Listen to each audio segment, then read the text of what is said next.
Well, hey, SKB family, how are we doing? Luke here with you. Whether you like it or not, I am back. It's been a while since I've done a video, so I figured I should hop on here and connect with you guys again. This is my first one of 2022, so Happy New Year to you. Hope you had a great Christmas.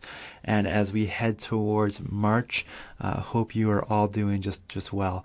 Today is kind of an exciting day, I think. The day I'm recording this, Scott Moe was on the radio, TV, internet, whatever you watch or listen to audio. He was there talking about kind of the plan forward for our province as we learn how to live with the virus. Now, there's obviously a lot of debate and feelings around that. We don't need to get into that. What we need to know is that kind of the fog of COVID's lifting a little bit. All right, we kind of have a clear picture of where we're trying to go now as a province and as a people and as churches in some ways. And so I just want to connect really quickly with you to talk about kind of three things I think as we kind of move ahead now we need to look at and discuss as leaders in the church, right? And the first is a question.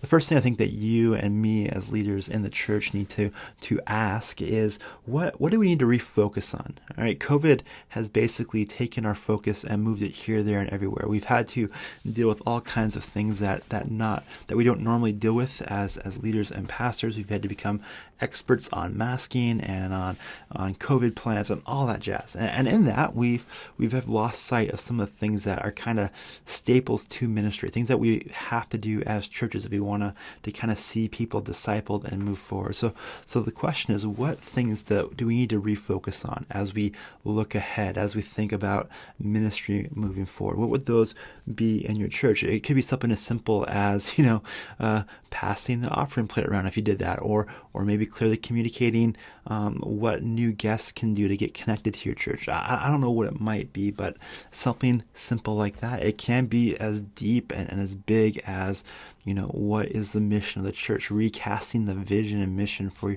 the church that you serve in, all right? But we need to refocus on some things. The second thing we need to do as we come kind of out of the COVID fog is we need to get stable. All right, COVID's been destabilizing. It has been a time of upheaval and just like many different levels. All right, we could stop and talk a lot about all the different levels we've been destabilized on. But as we kind of move ahead, we need to find some stability. And maybe you've started to find that in 2022 so far, or maybe at the end of 2021, but we need to find some stability. So the question we need to ask is, where is there instability in your church? Maybe there's conflict taking place that needs to be ironed out. There needs to be some church discipline, some serious conversations about what it looks like to be a family together worshiping.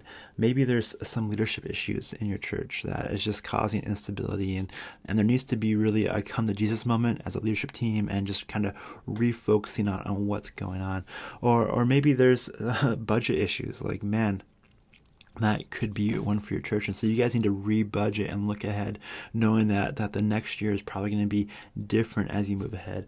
Or maybe there's staffing. Maybe you've lost staff. Maybe you've lost key people in your organization as a church or a camp, and you got to really bring in new staff. And that's going to be challenging, right? That's a big challenge in this next season that we're moving into. But you need to address these issues and find stability. I don't know what it is in your church, but you need to ask, like, where is there instability and how can we bring stability to it? And the third and final thing I think that you need to look at as you look ahead in 2022 is you need to get together. All right, you need to get together. Let me unpack. That's kind of broad and vague. Let me unpack that a bit. All right, here's the thought behind this. We need to come together. We need to, as leaders and pastors and as churches, kind of have this kumbaya moment where we come together and just kind of say that, like, the past is the past. If there's been hurts, we need to work through those, but we come together and really move forward together. I think we can't live underneath the disillusionment that because Scott Moe's come out and said we need to get along with one another. We need to put vaccines and masks and the politics that are dividing us behind us. Well, we can't live with this really not correct picture of reality that all of a sudden the conflict that we've experienced for the past number of years is going to go away. And in fact, I think it's just going to transfer to something else. Whatever it could be, who knows? But it's just going to keep transferring. There's been like new teams formed. There's new lines in the sand, and there's going to continue to be the issues of the day that we're going to have to walk through with our people. And so we need to kind of look at the year ahead and realize it's going to be hard still.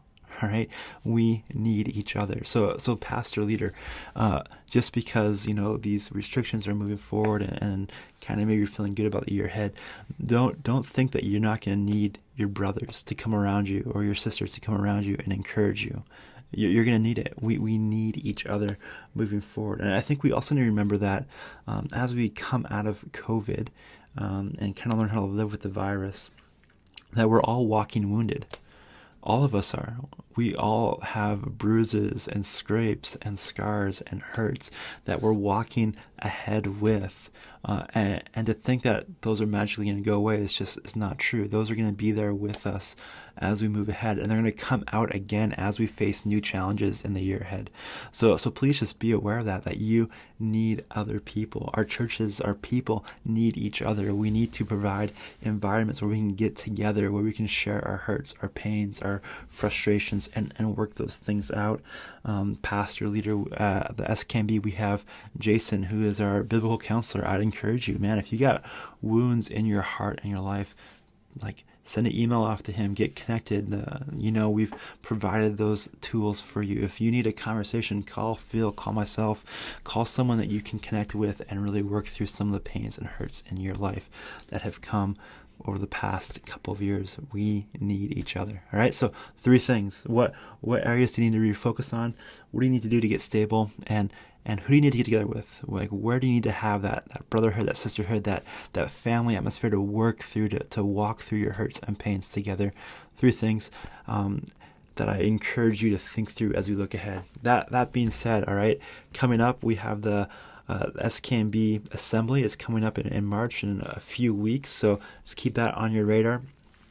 From me, I have the Future Church podcast. We took a break in the month of January, but we've recorded a number of podcasts, and those will be coming out starting February 15th for the next kind of season of the podcast. And we're going to be talking about discipleship with kids ministry. We're going to be talking about discipleship through worship. We're going to be talking about discipleship through small groups and missional communities. We're going to be talking about how churches and parachurch organizations can work together to see disciples made in your city or town or village, wherever you find yourself at. So that's a little small picture of where we're going with the podcast.